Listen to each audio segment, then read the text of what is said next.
अस्सलाम वालेकुम दोस्तों, वेलकम है आपका शम्स तबरेज़ यूट्यूब चैनल में। दोस्तों, आज की वीडियो में आपको मैं बताने जा रहा हूं कि किस तरह मुझे लगता है कि इथीरियम जो है आने वाले 5 सालों में जो है नंबर 1 क्रिप्टो करेंसी होगी और बिटकॉइन जो है सेकंड नंबर की क्रिप्टो करेंसी होगी। इथीरियम जो है इसको ओवरटेक कर जाएगा बिटकॉइन को अगले आने वाले 5 सालों में। ये नंबर 1 रैंक जो है इथीरियम के पास होगा। किस तरह होगा अभी आपको समझाता हूँ। बहुत से लोग जो है इस बात को इग्नोर करते हैं और मेरे हिसाब से अभी तक किसी ने भी आपको ये चीज़ नहीं बताई होगी। आप में से किसी को भी ये चीज़ नहीं पता होगा। हर कोई ऐसे तो बता देता है, लेकिन मैं बताऊंगा फैक्ट्स एंड फिगर से। एक चीज़ होती है इन्फ्लेशन रेट। किसी भी आप प्रोजेक्ट में इन्वेस्ट करते हैं उसका आपको इन्फ्लेशन रेट देखना होता है, चाहे वो बीएनबी हो, चाहे वो बिटकॉइन हो, चाहे वो इथीरियम हो। इसका आपको इन्फ्लेशन रेट देखना होता है किसी भी कॉइन में इन्वेस्ट करते वक्त, कि उसकी जो टोटल सप्लाई है वो कितनी आ रही है मार्केट में और उसके बाद जो है उसकी डिमांड कितनी है। तो ये चीज़ जो है इन्फ्लेशन रेट उसका डिसाइड करती है, जो कि आपको देखना होता है। तो ये आप किस तरह चेक कर सकते हैं, आपको करना क्या होता है। सबसे पहले आप एक बात देख लीजिए, उसके बाद मैं आपको जो है फर्दर बताता हूँ कि ये किस तरह चेक करना होता है। आप एक तो इथीरियम का सबसे पहले आप देख लीजिए कि $1365 का ये एक जो है इथेरियम अभी के लिए मिल रहा है। नंबर 2 का रैंक है इसका। और इसमें आपको पता है कि प्रूफ ऑफ वर्क से प्रूफ ऑफ स्टेक पे शिफ्ट हुआ है। और ये बात भी मैं इसी वजह से कह रहा हूँ क्योंकि प्रूफ ऑफ वर्क से प्रूफ ऑफ स्टेक में ये शिफ्ट हुआ है, इसी के बाद ही ये मैं बात करने जा रहा हूँ।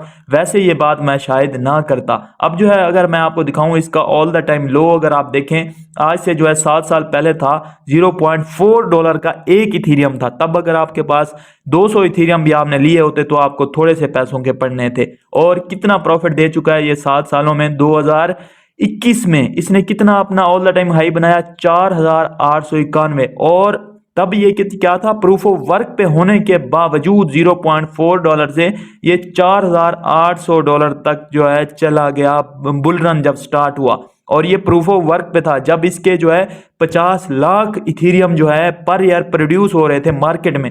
और एक और भी इसमें अपडेट नहीं हुई थी जो 2021 में अपडेट हुई कि हर ट्रांजैक्शन पे इसकी थोड़ी सी जो है सप्लाई बर्न कर दी जाती है। ये भी इन 7 सालों में जो है अपडेट नहीं थी। इसके सारे जो है सारे के सारे जो प्रोड्यूस हो रहे थे, माइन हो के आ रहे थे प्रूफ ऑफ वर्क से, वो इसकी सप्लाई में ऐड हो रहे थे। उसके बावजूद भी इसने इतना बड़ा जंप लिया, $0.4 से जो है $4891 तक ये चला गया। उसके बाद अब अगर मैं आप बताऊं तो अब इसमें क्या हो चुका है, अब जो है इसमें प्रूफ ऑफ ये स्टेक पे चला गया है, प्रूफ ऑफ वर्क पे नहीं है। मतलब कि इसके अब जो है 50 lakh Ethereum per year produce नहीं होंगे, सिर्फ 2 लाख इथीरियम प्रोड्यूस होंगे। मतलब 90% सप्लाई कम हो चुकी है।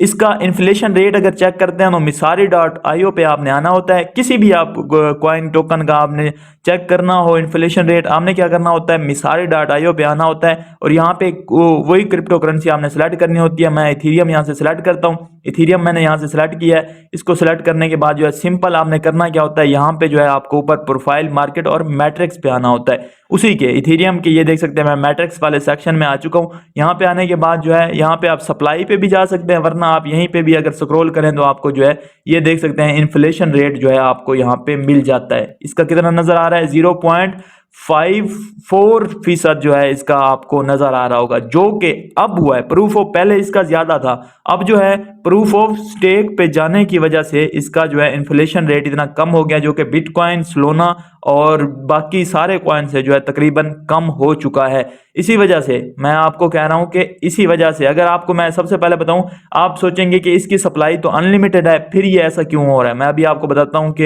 ये देखें, अगर इथेरियम बिटकॉइन की सबसे पहले मैं आपको दिखाता हूं, इसकी सर्कुलेटिंग सप्लाई आप देख सकते हैं इतनी है। उसके अलावा मैक्सिमम सप्लाई होती है, उसके अलावा टोटल सप्लाई होती है। तो ये चीजें आपको समझने की थोड़ी सी जरूरत है। उसके बाद जो है मैं आपको बाद में बताता हूँ, ये थोड़े से समझ लीजिए। वीडियो जो है थोड़ी सी जबरदस्त इंटरेस्टिंग होने वाली है। सबसे पहले होती है सर्कुलेटिंग सप्लाई। सर्कुलेटिंग सप्लाई हमारे पास वो सप्लाई होती है जो मार्केट में सर्कुलेट कर रही है, कि इतने जो इसके कॉइन हैं बिटकॉइन वो मार्केट में सर्कुलेट अभी के लिए कर रहे हैं। उसके बाद आ जाती है मैक्सिमम सप्लाई। ये मैं आपको बाद में, मैक्सिमम सप्लाई का मतलब होता है वो सप्लाई जितनी टोटल, मतलब के उसके अलावा, मतलब उससे ज्यादा नहीं हो सकती, वो मैक्स होती है। मैक्सिमम सप्लाई होती है जो मार्केट में प्रोड्यूस की जाएगी, या टोटल मतलब वर्ल्ड वाइड जो है प्रोड्यूस की जा सकती है। 21 मिलियन से ज्यादा जो बिटकॉइन है वो प्रोड्यूस नहीं किए जा सकते किसी भी सूरत। उसके बाद आ जाती है टोटल सप्लाई।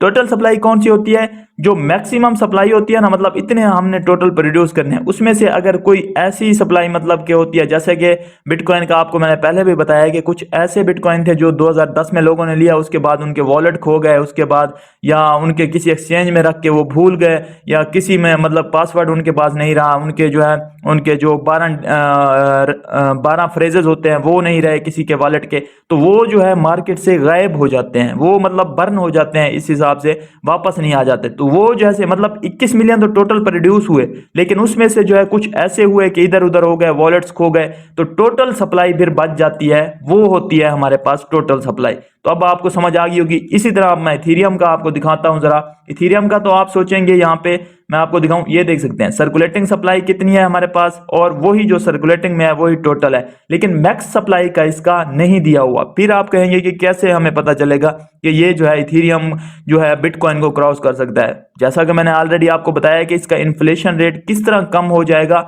अगर मैं ये देख सकते हैं, ये बिटकॉइन है, बिटकॉइन का इन्फ्लेशन रेट देख लेते हैं, इसका 4-5% है। हम जो है अब देख लेते हैं सबसे पहले जो है इथीरियम इसका बिटकॉइन का इन्फ्लेशन रेट यहाँ से देख लेते हैं। तो यहाँ पे आपको मैं बताता चलूं कि मैंने आपको ऑलरेडी बताया कि 2021 में इसमें कौन सी अपडेट हो चुकी है, इथीरियम में एक अपडेट हो चुकी है, जिसमें हर मतलब के ट्रांजैक्शन पे इसकी कुछ ना कुछ सप्लाई बर्न कर दी जाती है। मतलब 2 लाख अगर पर ईयर अब मार्केट में आ रहे हैं, तो 2 लाख से ज्यादा जो है पर ईयर मार्केट से जो है बर्न हो जाएंगे, और उसके अलावा इसकी डिमांड जो है बढ़ती जाएगी, और जैसे ही डिमांड बढ़ती है तो वो जो है कॉइन आप देख सकते हैं 1.75%। किसी भी कॉइन की जितनी इन्फ्लेशन रेट कम होगा वो उतना ही अच्छा होगा। और कुछ कॉइन होते हैं डिफ्लेशनरी, मतलब कि उनकी डिमांड ज्यादा हो जाती है, सप्लाई कम हो जाती है, जैसे बीएनबी हो गया, इसकी जो है डिमांड एक टाइम में ज्यादा हो जाएगी और ये इसके कॉइन कम रह जाएंगे। इसी तरह जो है आप इथीरियम की लगा लें, क्योंकि इथीरियम की हर साल जो है इतनी सप्लाई बर्न हो जाएगी हर ट्रांजैक्शन में, जो 2021 में इसमें जो है अपडेट हो चुका है कि उसके मतलब टोटल सप्लाई जितनी मार्केट में आ रही है उससे ज्यादा जो है बर्न हो रही है, तो ये डिफ्लेशनरी कॉइन बन जाएगा। मतलब कि इसकी डिमांड ज्यादा है, सप्लाई कम है, जिसकी वजह से जो है एक बहुत बड़ा मतलब कि मुझे 5 सालों में अगले लगता है कि ये जो है बिटकॉइन को क्रॉस कर जाएगा। बिटकॉइन जो है यहाँ पे इसकी क्योंकि मैक्स वगैरह टोटल सप्लाई है और इसमें ऐसी कोई अपडेट देखने को अभी नहीं मिली, तो इस वजह से। बाकी बीएनबी भी डिफ्लेशनरी कॉइन है। बीएनबी क्यों डिफ्लेशनरी कॉइन है? क्योंकि हर क्वार्टर में जो है इसकी बर्निंग करते हैं।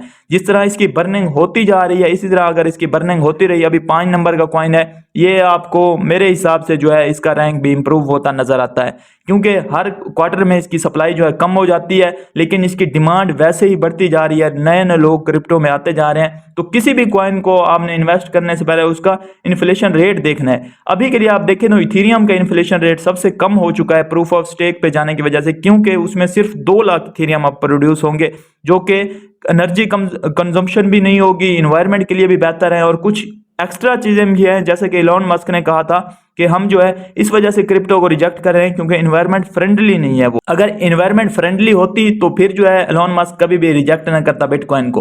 हो सकता है इस पिछली दफा जैसे बिटकॉइन को उसने एक्सेप्ट किया था एज अ पेमेंट मेथड, इस दफा इथीरियम को करे, क्योंकि अभी भी बिटकॉइन जो है प्रूफ ऑफ वर्क पे है, ये अभी भी इन्वायरमेंट के लिए अच्छा नहीं है, ये अभी भी जो है मतलब एनर्जी कंजम्पशन इसकी वैसे ही है। लेकिन बिटकॉइन जो है मार्केट का किंग है, मुश्किल है इसको, नामुमकिन नहीं है इसको क्रॉस करना, जैसे कि ऑलरेडी मैंने जो है आपको बता दिया है फैक्ट्स एंड फिगर से कि इसको अब जो है जहां तक लगता है कि इसकी मतलब कि एनर्जी कंजम्पशन भी नहीं है, एनवायरनमेंट के लिए भी बेहतर है। मतलब एलोन मस्क भी शायद अब जो है नेक्स्ट बुल रन में इसी को टेस्ला के लिए एक्सेप्ट करे, इथीरियम को ही, ना कि बिटकॉइन को, क्योंकि ये तो फिर भी उसका पिछला जो बयानिया था वो खत्म हो जाएगा कि बिटकॉइन तो फिर एनवायरनमेंट के लिए अच्छा हुआ ही नहीं है, प्रूफ ऑफ स्टेक पे गया ही नहीं है, गया है तो दूसरे नंबर की क्रिप्टो करेंसी गई है इथीरियम। तो इसको जो है एक्सेप्ट करना चाहिए क्योंकि एनवायरनमेंट के लिए भी बेहतर है और उसका वो जो उसने बयान दिया था वो भी वहीं पे रहेगा। तो कोई भी अपना मतलब इंसल्ट नहीं करवाना चाहता, बयानिया भी रखना चाहता है, तो ये प्रूफ ऑफ स्टेक पे होगा और नेक्स्ट बुल रन तक इसकी छोटी छोटी अपडेट जो बाकी हैं इसकी फ़ीस वगैरह कम करने की और काफ़ी छोटी छोटी अपडेट्स हैं वो भी हो जाएंगी कंप्लीट। और नेक्स्ट 5 ईयर में इसकी टोटल जो है तकरीबन मतलब के जो जो अपडेट्स हैं वो हो जाएंगी। और मुझे जहाँ तक लगता है कि नंबर 1 क्रिप्टो करेंसी इथीरियम हो जाएगा। इसलिए इथीरियम में मेरा पोर्टफोलियो तकरीबन जो है मेरे टोटल 100% पोर्टफोलियो का जो है तकरीबन 25% इथीरियम में रखा हुआ है। उसके बाद जो है मैंने तकरीबन 15% बीएनबी में रखा हुआ है और अपना 10% एडा में रखा हुआ है। उसके बाद जो है बाकी मेरा जो है डिवाइड किया हुआ है। तो आपको किस तरह मतलब लगता है कि क्या मैं सही कह रहा हूँ गलत कह रहा हूँ, वो अपने हिसाब से आप चेक कर लीजिए। बाकी आप देख सकते हैं कि इसकी अभी सर्कुलेटिंग सप्लाई जो है 81% जो है और टोटल सप्लाई भी इसकी दी हुई है। और उसके अलावा मैक्सिमम सप्लाई भी आप देख सकते हैं। टोटल सप्लाई इसकी इतनी क्यों बच चुकी है, क्योंकि इसमें जो है बर्निंग वगैरह हर क्वार्टर में हो रही है और इस वजह से जो है इसकी टोटल सप्लाई आपको कम होती नज़र आती जाएगी। तो होपफुली आपको समझ आ गई होगी कि मैं कहना क्या चाह रहा हूँ। मुझे जहाँ तक लगता है कि मुझे मतलब लगता नहीं है, कंफर्म ही है तकरीबन कि इस ये जो है बिटकॉइन से आगे निकल जाएगा। तो ये कुछ चीज़ें हैं जो आपको जो है माइंड में रखनी है। होपफुली आपको समझ आ गई होगी, फैक्ट्स एंड फिगर से मैंने समझाया है। तो इस तरह क्या ऐसी इन्फॉर्मेशन आपको और कोई नहीं देगा, सिर्फ शम्स तबरेज़ भाई आपके देंगे और वही आपको जो है यहीं पे मेरे शम्स तबरेज़ यूट्यूब चैनल पे मिलती रहेंगी। चैनल को सब्सक्राइब कर लीजिए अगर मज़ीद इस तरह की इंटरेस्टिंग और फ्री की अर्निंग और काफ़ी न्यूज़ अपडेट्स लेना चाहते हैं। चैनल सब्सक्राइब कर लीजिए, आपको कहीं से और परेशानी का सामना नहीं करना पड़ेगा। मिलता हूँ नेक्स्ट वीडियो में, अपना ख्याल रखिए, हमारे चैनल का भी। अल्लाह हाफिज़।